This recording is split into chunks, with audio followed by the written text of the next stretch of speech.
রমাদান চলে গেল, সে করলো না।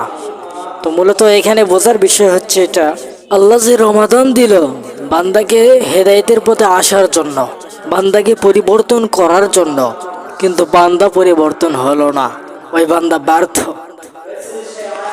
আবার এইরকম শুরু করছে, অনেকে আবার আছে ঈদের পরে বক্স, গান, বাদ্যযন্ত্র এগুলো নিয়ে ব্যস্ত হয়ে গেছে, ঠিক কিনা বলেন? তো মূলত বিষয় হচ্ছে এটাই যে তারা পরিবর্তন হতে পারে নাই। তারা কি পরিবর্তন হতে পারে নাই? পরিবর্তন হতে পারে নাই, কথা কি বুঝতে পারছেন? তো মূলত আমাদের সকলকে পরিবর্তন হওয়ার জন্যই আল্লাহ রাব্বুল আলামিন রমাদান দিয়েছিল। আল্লাহ রাব্বুল আলামিন কোরআনুল কারীমের মধ্যে বলছেন, ইয়া আইয়ুহাল্লাযীনা আমানুত্তাকুল্লাহা হাক্কা তুকাতিহি ওয়া লা তামুতুন্না ইল্লা ওয়া আনতুম মুসলিমুন।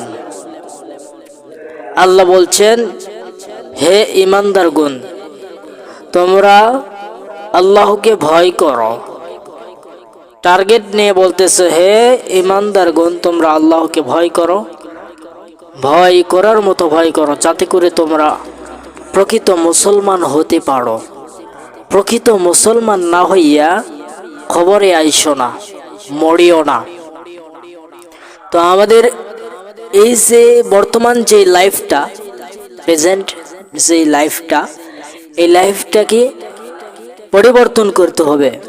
আল্লাহমুখী হতে হবে, পরহেজগার হতে হবে, মুত্তাকি হতে হবে, 5 ওয়াক্ত নামাজি হতে হবে, হারাম ছেড়ে দিয়ে হালাল খেতে হবে, নিজের লাইফটা পরিবর্তন করতে হবে। কথা কি বুঝতে পারছেন? আগে দাড়ি রাখছিলেন না, দাড়ি শুধু কাটতেই থাকেন। এখন আপনি ডিসিশন নিছেন যে আমি পরবর্তী জীবনে, মানে পরবর্তী যেই লাইফটা, ওই লাইফটা আমি দাড়ি রাখবো। এখন বর্তমানে তো আমি দাড়ি রাখতেছি না, পরবর্তীতে দাড়ি রাখবো ইনশাআল্লাহ। এইরকম নিজেকে পরিবর্তন করেন। আল্লাহ তো সুযোগ দিছিল, বান্দা রমাদান পাইছস, তুই নিজেকে গুছিয়ে নে, পরিবর্তন হ। এই যে আল্লাহর দেওয়ার সুযোগ পাইল, পাওয়ার পরেও সে নিজেকে পরিবর্তন করতে পারল না, সে ব্যর্থ। প্রিয় ভাইরা আমার, আমি গতকালকে আমার উস্তাদ মাওলানা আবু জাফর সিদ্দিক, তেনার সঙ্গে আমি আক্কেলপুর প্রোগ্রামে গেছিলাম। যাবার পথে এরকম রাস্তাতে এরকম অনেকেই গান, বাদ্যযন্ত্র এগুলো বাজাচ্ছে, এগুলো আমাদের চোখে দেখা। তো মূলত দেখেন বান্দা কতটুকু নিজেকে পরিবর্তন করতে পারছে। কথা কি ক্লিয়ার বুঝতে পারছেন? নিজেকে কতটুকু পরিবর্তন করতে পারছে? পারে নাই।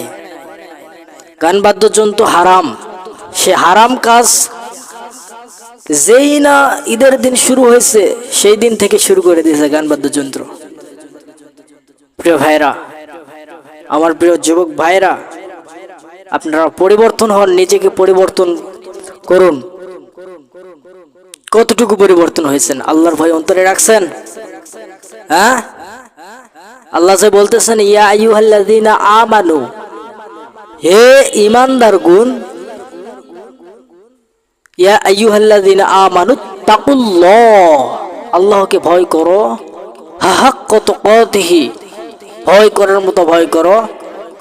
ভয় করার মতো ভয় করা লাগবে, হেন তেন বিষয় নয়, ভয় করার মতো ভয় করা লাগবে। আমি মনে করি যতটুকু একটা মানুষের লাইফে যদি আল্লাহর ভয় থাকে, একটা মানুষের জীবনে লাইফে আল্লাহর ভয় যদি থাকে, ওই বান্দা, ওই বান্দি গুনাহের কাজে লিপ্ত হবে না, গুনাহের কাজে লিপ্ত হবে না। কারণ তার ভিতরে রয়েছে আল্লাহর ভয়, সর্ব অবস্থায় আল্লাহর ভয়। জেনা করার সুযোগ আছে কিন্তু জেনা করতেছে না কেন? আল্লাহর ভয় তার অন্তরে আছে। চুরি করার সুযোগ আছে, চুরি করতেছে না কেন? আল্লাহর ভয় অন্তরে আছে। গীবত করতেছে না কেন? আল্লাহর ভয় অন্তরে আছে। অনেকে আছে রোজা রেখেও গীবত গীবত গীবত করে যাচ্ছে, আছে না নাই? আমার মা বোনেরা বেশি বেশি করে রোজা রেখে এমন ভাবে ফাটায় ফেলতেছে গীবত করতে করতে করতে, আর উনি মনে করতেছে আমার তো রোজা হচ্ছেই। ওয়াও, শুধু মা বোনেরা না, অনেক ভাই ব্রাদার যারা রয়েছে তারাও কিন্তু করে। অমুকের ছেলে এটা করেছে, তমুকের ছেলে এটা করেছে, ওই এসএসসি পাস করেছে, ওই এটা করেছে, সেটা করেছে। আচ্ছা বলেন তো, মৃত ভাইয়ের গোস্ত কেউ খায়? মৃত ভাইয়ের গোস্ত কেউ খেতে চাইবে? বলেন, চাইবে না। তো মূলত দেখেন, রাস্তার পাশে একটা মুরগিটা, মরা মুরগি পড়ে আছে। ওই মরা মুরগিটি এখন যদি আমি রোস্ট করে, এখন আপনাদের কাছে রোস্ট করে যদি আপনাদেরকে মেহমানদারির ব্যবস্থা করে আপনাদেরকে খাওয়ানোর ব্যবস্থা করি, আপনারা কি খাইবেন? খাইবেন? খাইবেন না। তেমনি করে মানুষ কেন মৃত ভাইয়ের গোস্ত খাচ্ছে? কেন খাচ্ছে? গীবত করা মানেই তো মৃত ভাইয়ের গোস্ত খাওয়া। কথা কি বুঝতে পারছেন? ওই বান্দার ভয়ে কি, ওই বান্দার অন্তরে কি আল্লাহর ভয় আছে? নাই কো। যদি থাকতো গীবত করতো না, চুরি করতো না, ডাকাতি করতো না, জেনা করতো না। কথা কি বুঝতে পারছেন? সুদ খাইতো না, ঘুষ খাইতো না। এই সুদের কথা, ঘুষের কথা বলতে গিয়ে আমাকে এক মসজিদে বাধা দিয়েছিল। মিডিয়া রেকর্ডিং করতেছে, মিডিয়াকে বলতেছে, হ্যাঁ মিডিয়া রেকর্ডিং বন্ধ করো। তো মূলত দেখেন, বিষয়টা হচ্ছে এরকম যে সুদ ঘুষের কথা বলতে গেলে বাধা সৃষ্টি করে। যত বড়ই নামাজি হন না কেন, যত বড়ই হজ করে আসেন না কেন, যত বড়ই ব্যক্তিত্ব হন না কেন, আপনি সুদ খাচ্ছেন মানে কি? আল্লাহ রাব্বুল আলামিন বলছেন এই সুদকে হারাম করেছেন, সুদ খাওয়া যাবে না। সেটাই আপনি রেগুলার খাইতেছেন। এই জন্য প্রিয় ভাইয়েরা, আমি আপনাদেরকে বুঝাতে যাচ্ছি, আল্লাহ সুবহানাহু ওয়া তাআলার ভয় সব সময় আপনার অন্তরে রাখতে হবে। আল্লাহ বলছেন, ইয়া আইয়ুহাল্লাযীনা আমানুত্তাকুল্লাহ হাক্কা তুকাতিহি ওয়া লা তামুতুন্না ইল্লা ওয়া আনতুম মুসলিমুন। হে ঈমানদারগণ, তোমরা আল্লাহকে ভয় করো, ভয় করার মতো ভয় করো, যাতে করে তোমরা প্রকৃত মুসলমান হতে পারো। হ্যাঁ, তারা মুসলমান না। আপনি গীবত করতেছেন, রমজান মাসে রোজা রাখতে গিয়ে গীবত, মিথ্যা কথা বলতেছেন, মুনাফিকি লেবাস আপনার ভিতরে আছে। আপনি নিজেকে দাবি করতেছেন মুসলমান। কি মুসলমান? হ্যাঁ, তারা মুসলমান তো আপনি 2 নম্বরে মুসলমান। আপনি 1 নম্বরে মুসলমান। 1 নম্বরে মুসলমান কারা জানেন? 1 নম্বরে মুসলমান তারা যাদের ভিতরে আল্লাহ রাব্বুল আলামিনের বিন্দু পরিমাণ হলেও ভয় আছে। কথা কি বুঝতে পারছেন? হে ঈমানদারগণ, তোমরা আল্লাহকে ভয় করো, ভয় করার মতো ভয় করো, যাতে করে তোমরা প্রকৃত মুসলমান হতে পারো। প্রকৃত মুসলমান না হইয়া খবরে আইসো না, মরিও না। আল্লাহর ভয় থাকলে ওই নারী গীবত করতো না 4-5 জন একসাথে বসে। রমজান মাস পাইলো, নিজেকে পরিবর্তন করতে হবে, গীবত ছেড়ে দিতে হবে, সুদ খাওয়া ছেড়ে দিতে হবে, ঘুষ খাওয়া ছেড়ে দিতে হবে, মিথ্যা কথা ছেড়ে দেওয়া লাগবে। এগুলো নিয়েই টানাটানি করতেছে, আর মনে করতেছে এই 1 মাস রোজা রাখলাম, রোজা তো হয়ে গেছে।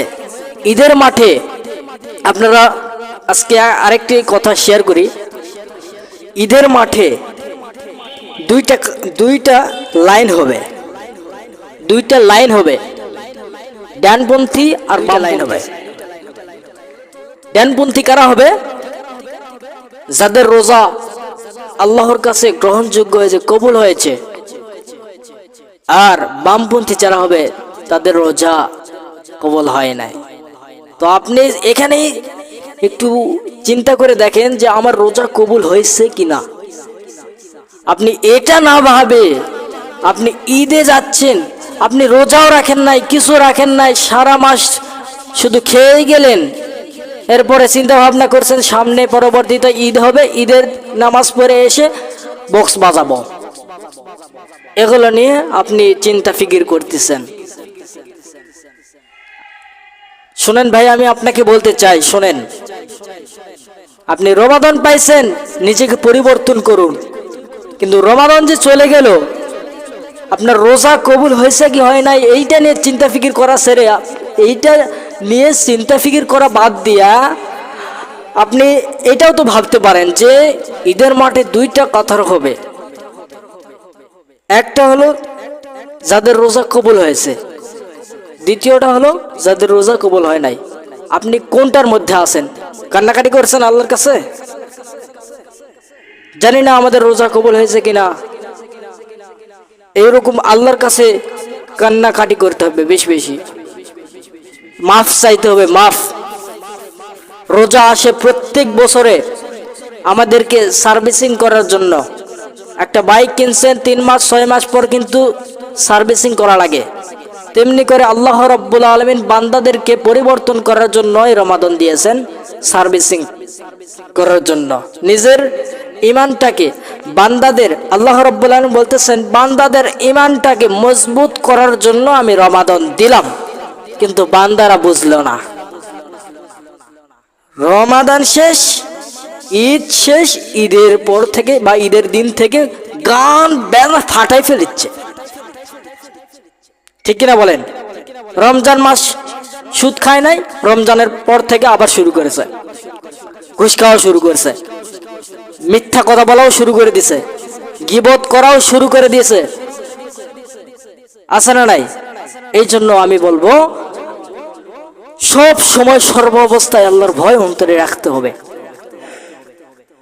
আপনার গুনাহ করার সুযোগ আছে, গুনাহ করার সুযোগ আছে, কিন্তু তারপরে করতেছেন না কেন?